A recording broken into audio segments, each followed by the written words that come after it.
Hello fellow Switch bargain hunters, how you doing? It's James Zamera here at SwitchWatch, back with our bargain busting, wallet saving Switch eShop roundup. Yes, we scour the UK, EU and US eShops to find you the best deals. And this week, everything we've got has its lowest ever price in at least one of these regions. So let's jump in and take a look at the best deals.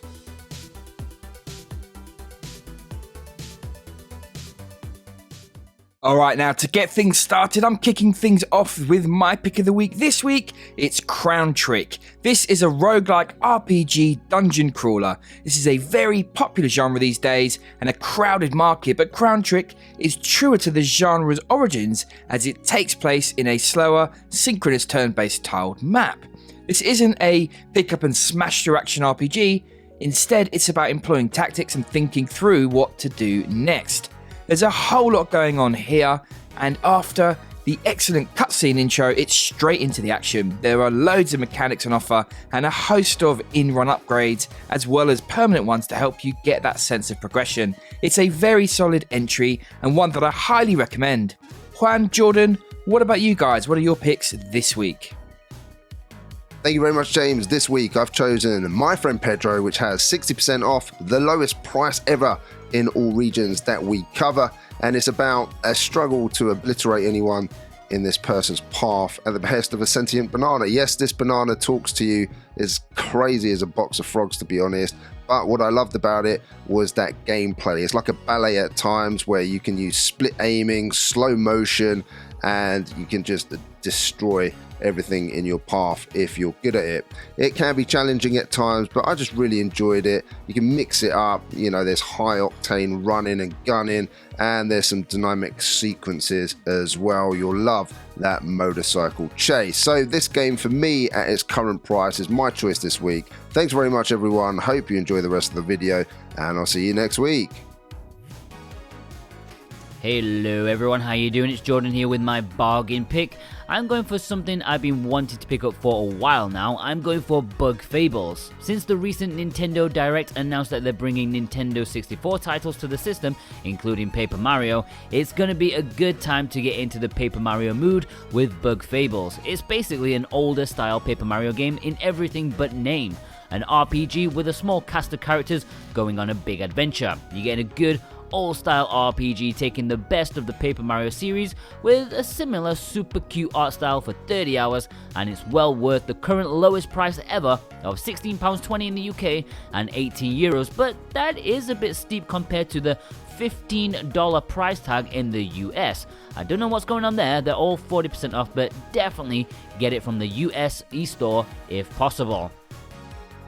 Lovely picks there, chaps. Now up next is Axiom Verge. This is a fantastic Metroidvania game where you play as a scientist on an ancient and high-tech world. It is a mysterious journey, but the game shines. Its amazing level design and spectacular boss fights in particular really do stand out. There's actually a sequel to this one, but the first is brilliant and it has a whopping 60% off. There are over 60 items and power-ups to collect throughout the game, and learning what weapons and setups to use for puzzles and epic battles is all part of the fun. The developer Thomas Happ just did an amazing job creating an experience so good that you genuinely want to complete it, 100% complete it, that is. It can be a bit challenging at times, but it never feels unfair. Truly an amazing game from start to finish.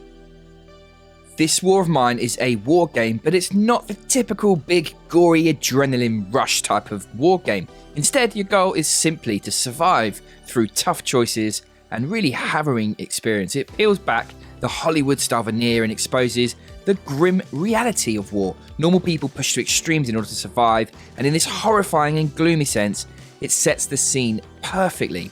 In a sense, this game is a darker version of Sims, and the effects that your choices have on your character is fascinating. If you steal or murder someone, your character looks guilty and can even lead them to suicide. It's a really unique title that's grim yet enjoyable.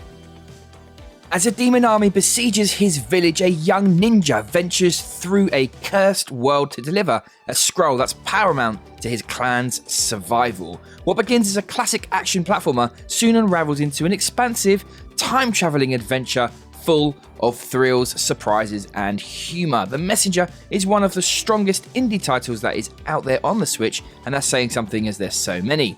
I love its retro style and chiptunes, plus its branching paths to discover. It really reminds me of Shinobi just in the way it looks and, well, the fact that you're a ninja, I suppose.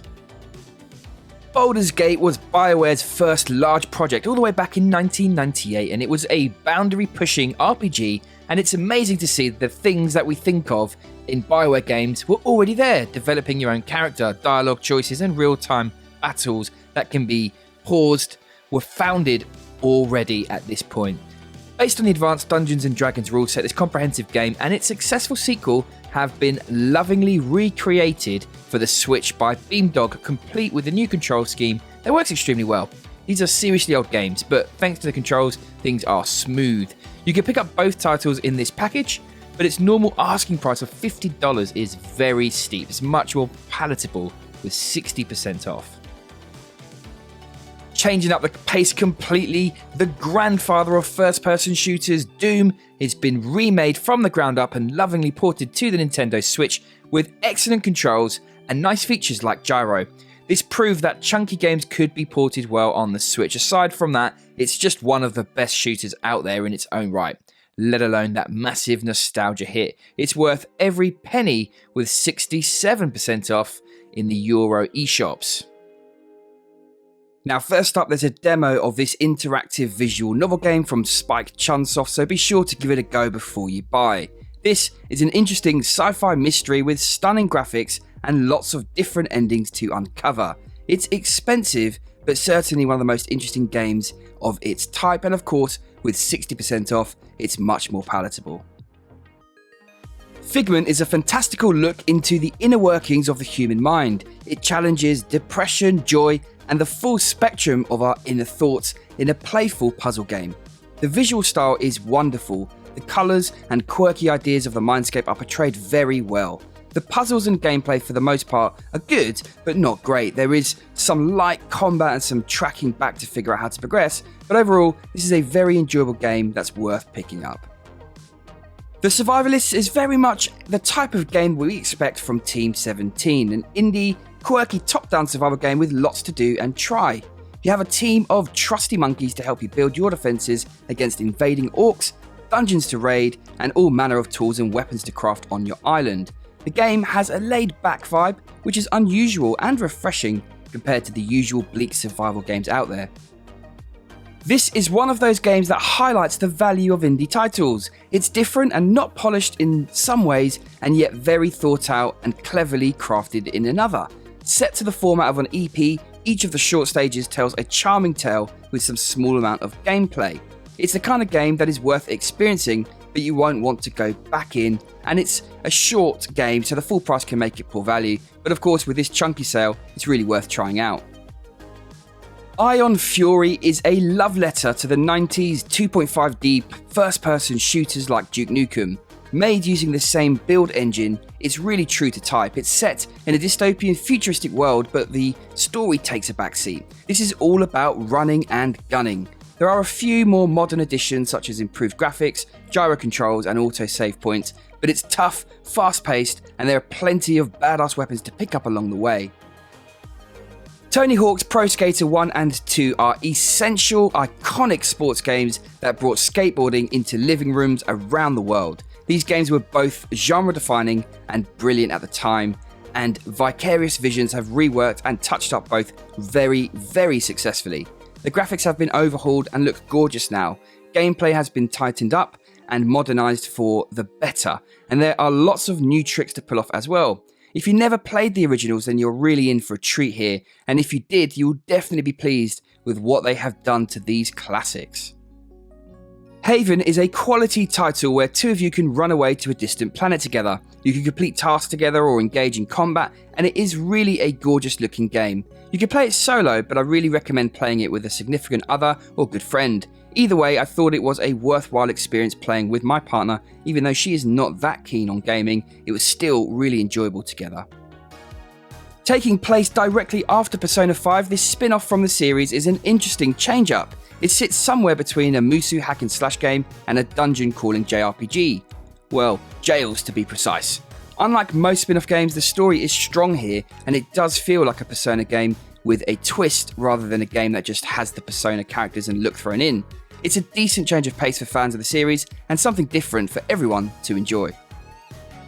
In N++, you play as a stick ninja in a hardcore, fast-paced, floaty, physics-based platformer. There are literally thousands of short levels. You need to complete them in 90 seconds, and some will take just a couple of seconds to complete, but they soon get tough and you will die and try again and again. The graphics are as basic as can be, but the soundtrack is superb. The game is tough, but it's achievable, and each single screen level is superbly crafted, making this a really fun pick-up-and-play title. I thoroughly enjoyed the first Curse of the Moon when I reviewed it, and its sequel is now on sale with a really decent 40% off. Following the same formula as the first, you get to play as 4 distinct characters in your journey set across 8 mostly linear stages. Zangetsu is back, but the other 3 characters are different this time, giving you a new experience. There is also the introduction of local multiplayer. If you enjoyed the first, then you will certainly enjoy this one. Wolfenstein Youngblood is an interesting side adventure in the Wolfenstein series. It's still set in the neo-Nazi mechanical horror lands of the previous games, but rather than a tight solo linear story playing as BJ Blazkowicz, this time around you play as his 2 young daughters in an attempt to rescue him. The tough action is still here, that's for sure, and the tense moments, but the game is more open-ended and introduces co-op for the first time. Both of these are welcome additions, but the story does get a little bit lost as a result. Nevertheless, if you like the series or prefer your shooters to be enjoyed with a friend, then give this one a go. The Broken Sword series is a real soft spot for me. I love the original game and have enjoyed every single one since. This point-and-click adventure harks back to games like Monkey Island and focuses on intriguing mystery and interesting characters. For this 5th title in the series, Nico and George are back, and the story is set across London and Paris. It starts slow and sluggish, but gets into its element later on. Some of the puzzles are great, whilst others are a little bit tedious. This isn't the finest game in the series, but it's still enjoyable nonetheless, and the visuals really are superb this time around. And that's it from us this week. A bunch of great games on sale in my opinion. What takes your fancy? Do let us know in the comments down below, and we'll be back at our usual scheduled slot of Sunday this week. Have a great week. Thanks so much for stopping by. Take care.